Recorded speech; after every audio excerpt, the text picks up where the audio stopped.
Well, I'm Gwyncy Jones, obviously not my real name, but being Welsh and being able to write scores and music, my fellow musicians called me Gwyncy to sound like Quincy Jones. Okay, he's the imposter, I'm the real deal. And so I've been writing music for a long, long time. I'm completely self-taught. Taught myself from the very, very beginning. I was a drummer and decided that more musicians were going to take the mick out of me for being a drummer. So I thought, okay, well, I'll just decide to learn this music stuff, and I did, so I can do all that stuff. 1995, I formed the Rhondda Youth Rock Orchestra. I had 120 young people, and I wrote all the music for that. That was successful, 3 big concerts. I probably had the first recording studio, professional recording studio in the Rhondda. Run that. Formed a band called the Cantinas, the only jazz band in Wales that could do 2 hours original material. We didn't do anybody else's material except my own. I would write 1 a week. The rhythm section didn't read, so I'd show them the rhythm stuff, but everything I wrote out then was mostly for brass lads and some woodwind. And with a wealth of brass bands in the valley, you know, I had some really lovely players come in, very good band. We did well on the telly.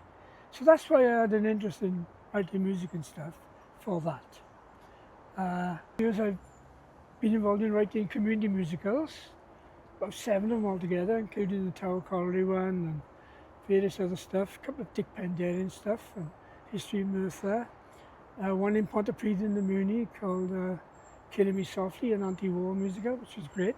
So I always wrote a little overture for those musicals, and I didn't want to waste it. So being a green composer type, I've recycled those overtures into a piece. And so I thought the O in Metro, because the railway lines have always been part of my life, trains up and down the valley, you know, the tunnel to Aberafan, I remember all that. I'm 80 years old, so I remember all that. So I thought the O in Metro could be the O in opulence.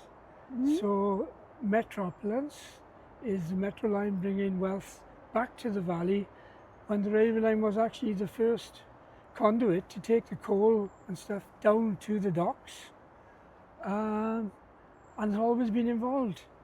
You know, the railway line has always been involved in the wealth of the valley.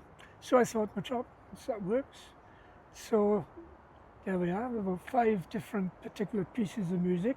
It's a virtual train ride, musical train ride down the valley from Treherbert to Pontypridd. It's almost the same time actually, it's 25 minutes long.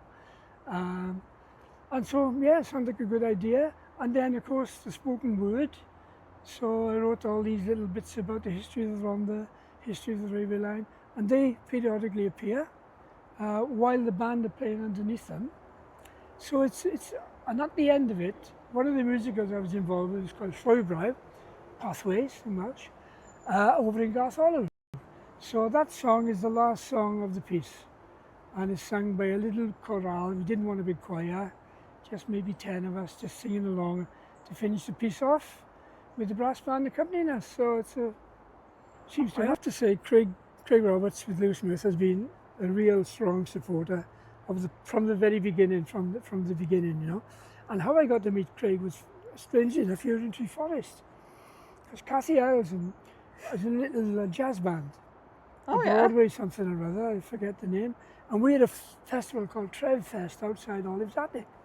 And so they had a tuba player. So I said, you sound really good, where do you play? And he said, Lewis Smith Band. And I joined in on drums. He said, come and see the band. So I turned up, I met Craig, and then the germ of an idea came then. So I thought, well, hang on, I've got these little bits. I'm looking for somebody to use them. So why don't I write them out for a brass band, or at least get the basic score together, make a demo, because I had a recording studio, still got a recording studio. So that's what I did. I did a demo, 25 minutes long, 22 minutes long, and Craig was very supportive. And obviously my eyesight is a bit dodgy at the moment. I couldn't actually sketch the score out. So I got a friend of mine to do a sketch score, which he then presented to a gentleman called Chris Marshall, who's a fantastic musician, percussionist and composer. And Chris then did the score for Lewis Merthyr Brass Band. And Craig is going to be conducting, and he's been very, very supportive, Craig. You know, he seems to know